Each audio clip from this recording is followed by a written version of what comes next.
Hi, I'm Matthew Lapp, host of Matthew Lapp Train Guy segment show. Also today in this segment, I'm at Greenfield Village and the Henry Ford Museum in Dearborn, Michigan, and continuing episode 322 with part 2. Okay, you can see right behind me, this is a model of the Alleghany behind me.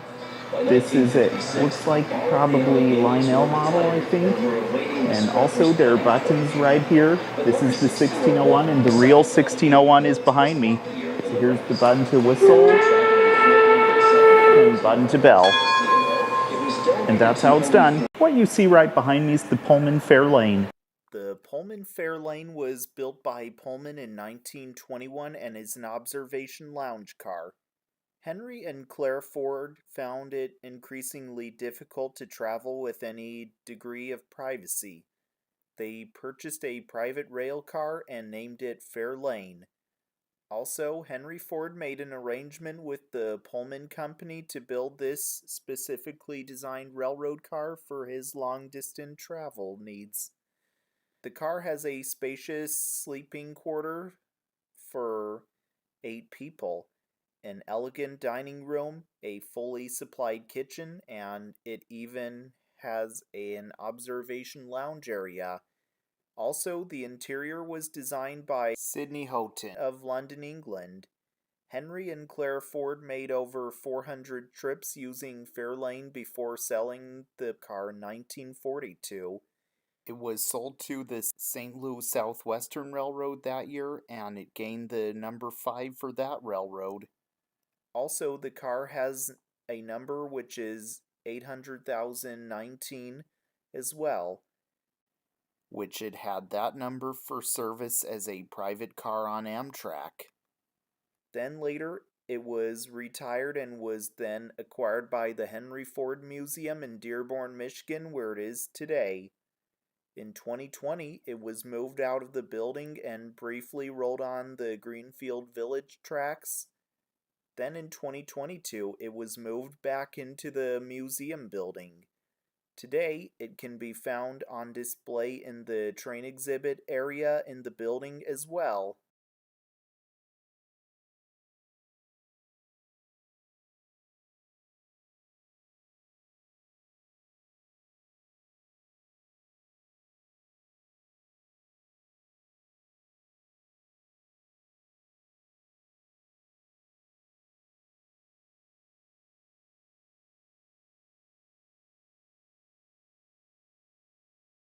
Okay, I'm going to show you all the Lionel model railroad they have on display here.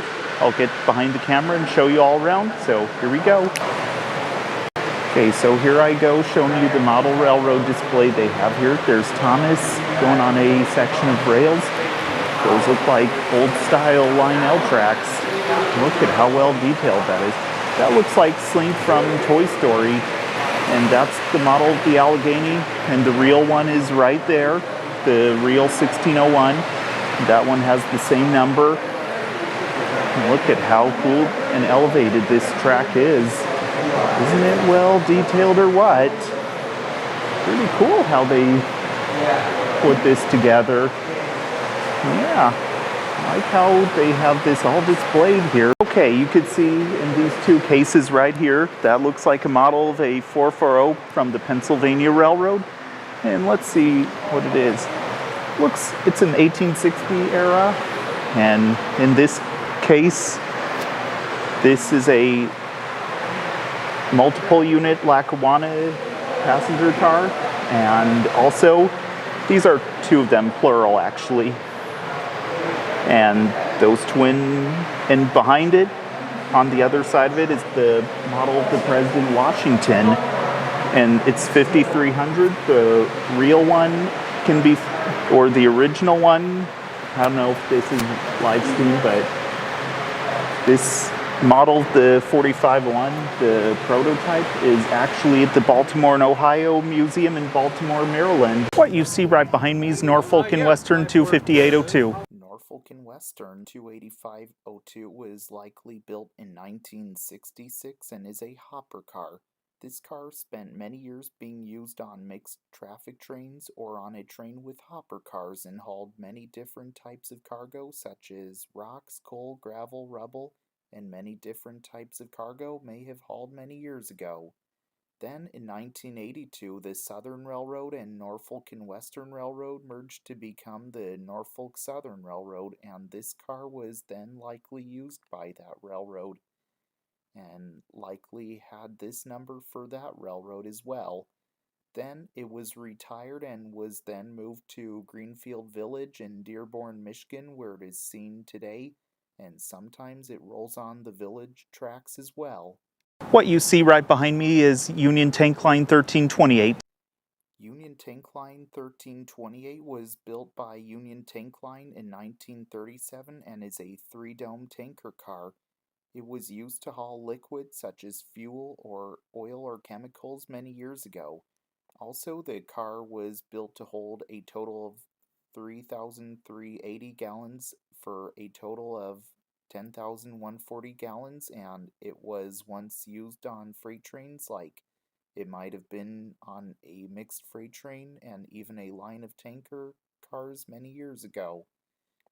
Then later on, it was retired and was then acquired by Greenfield Village in Dearborn, Michigan, where it is seen today, and sometimes it is seen rolling on the village tracks whenever it is rolling on freight train sets put together as well. What you see right behind me is Norfolk Southern 133-265. Norfolk Southern 133-265 was built likely in 1966 and is a hopper car. This car was originally used by the Norfolk and Western Railroad and possibly had this number. This car was used for many years and was used on mixed traffic trains or on a train with hopper cars and hauled many different types of cargo, such as rocks, coal, gravel, rubble, and many different types of cargo may have hauled many years ago. Then, in 1982, the Southern Railroad and Norfolk and Western Railroad merged to become the Norfolk Southern Railroad, and this car was then likely used by that railroad. It would later find itself in maintenance of way service as well. Then it was retired and was then moved to Greenfield Village in Dearborn, Michigan, where it is seen today, and sometimes it rolls on the village tracks as well. What you see right behind me is Calumet and Hecla Mining Company 3. Calumet and Hecla Mining 3 was built by Mason Machine Works in Taunton, Massachusetts in 1873 and is the 5/18th steam locomotive built by that factory and is an 064T Forney six-coupled type steam locomotive. Also, the locomotive is named Torch Lake. This kind of steam locomotive is a Mason bogie. It is one of 146 bogie steam locomotives built by the factory, and all were built of various wheel arrangements. It was originally built to run on narrow gauge tracks, which the track gauge was originally 4 feet and 1 inches, and 88 of them built were made to run on narrow gauge tracks, including this one.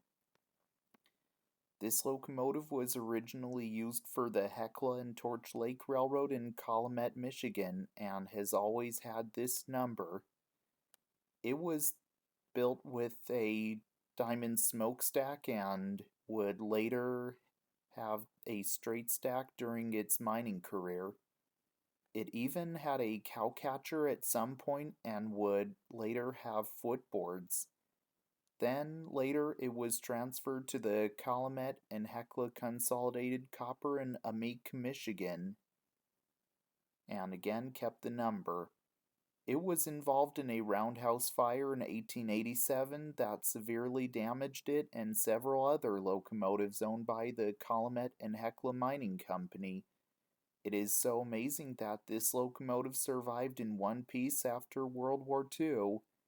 Then, in 1952, name was changed to Calumet and Hecla Mining and still retained the number. This locomotive was used mostly in the mines in the state of Michigan in the Upper Peninsula during its past life and later was retired. Then, in 1969, it was donated to the Edison Institute in Dearborn, Michigan, and sat on display. Once it got to its new home, it was converted for standard gauge rails. In 1972, the locomotive was restored to operation and it had the honor to pull the first train ride at the village. The next year, it was numbered 100 to celebrate its 100th birthday. It was decorated with banners. It even had its diamond smokestack, which is what it had when it was built.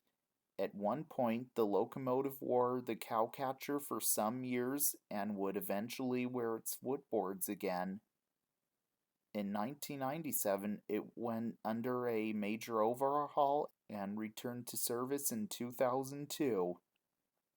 Today, it can sometimes be seen operating on the Weiser Railroad in Greenfield Village and seen pulling the train very often, and passengers even ride behind it as well.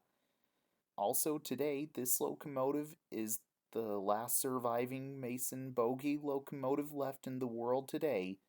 As well as that, it is the oldest operable steam locomotive in North America as well, and is preserved at Greenfield Village in Dearborn, Michigan, and is often seen pulling the train on the tracks as well.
What you see right behind me is Chesapeake and Ohio 19462. Chesapeake and Ohio 19462 was built by American Car and Foundry in St. Charles, Missouri in 1957 and is a boxcar. It hauled cargo that a boxcar like this one once hauled years ago, such as boxes or rolls of paper or any products it may have hauled many years ago, and was used on the railroad, on freight trains, and even on mixed freight trains, and even freight trains with boxcars many years ago. Then it was retired and was then moved to Greenfield Village in Dearborn, Michigan, where it is seen today. Also, it sometimes can be seen rolling on the village tracks as well. What you see right behind me is New York, New Haven, and Hartford 34054. New York, New Haven, and Hartford 34054 was built by American Car and Foundry in St. Charles, Missouri in 1957 and is a boxcar. This car was never built for the New York, New Haven, and Hartford Railroad. It was built originally for the Chesapeake and Ohio Railroad and was originally numbered 19464. It hauled cargo that a boxcar like this one once hauled years ago, such as boxes or rolls of paper or any products it may have hauled many years ago, and was used on the railroad, on freight trains, and even on mixed freight trains, and even freight trains with boxcars many years ago. Then it was retired and was then moved to Greenfield Village in Dearborn, Michigan, where it is seen today. It was relettered New York, New Haven, and Hartford Railroad and was numbered 34054. Also, it is sometimes seen rolling on the village tracks as well. What you see right behind me is St. Louis Southwestern 35850. St. Louis Southwestern 35850 was built by American Car and Foundry in St. Charles, Missouri in 1957 and is a boxcar. This car was never built for the St. Louis Southwestern Railroad. It was built originally for the Chesapeake and Ohio Railroad and was originally numbered 19385. It hauled cargo that a boxcar like this one once hauled many years ago, such as boxes or rolls of paper, or any products it may have hauled many years ago, and was used on the railroad, on freight trains, and even on mixed freight trains, and even freight trains with boxcars many years ago. Then it was retired and was then moved to Greenfield Village in Dearborn, Michigan, where it is seen today. It was relettered St. Louis Southwestern Railroad and was numbered 35850. Also, it is sometimes seen rolling on the village tracks as well. What you see right behind me is Canadian Pacific 277-111. Canadian Pacific 277-111 was built by Canadian Car and Foundry in Kingston, Ontario in 1958 and is a stock car. This car was originally a double-deck stock car. In the 1960s, the railroad rebuilt the car. For many years, this car once hauled animals from farms to whatever destination in the past on the Canadian Pacific Railroad. Then later on, it was retired and was then acquired by Greenfield Village in Dearborn, Michigan, where it is seen today, and sometimes it rolls on the tracks that go around in the village as well. Okay, you can see behind me here 3 cars made from scratch, mounted on some freight cars. Those look like flat car bodies underneath, and these are classroom cars, and they can be found here next to the tracks near at West Edge, near the baseball field. And these are where seniors go to finish their year in college at Henry Ford. Well, I hope y'all enjoyed learning about trains with me today in Matthew Lapp Train Guy segment show. Also, I hope to see you all again in the next segment. And if you didn't subscribe to my channel yet, the subscribe button is just down below the video screen. If you didn't give my Facebook page a like yet, here's where you can find it. And if you didn't give my Instagram page a follow yet, here's where you can find it as well. Also, be sure to get your merch at teesprings.com. Link is in the description box below, and it's there along with Facebook and Instagram pages. And remember to subscribe to the Train Guy. So this is Matthew Lapp, host of Matthew Lapp Train Guy Segment Show. Sign out until next time. All aboard!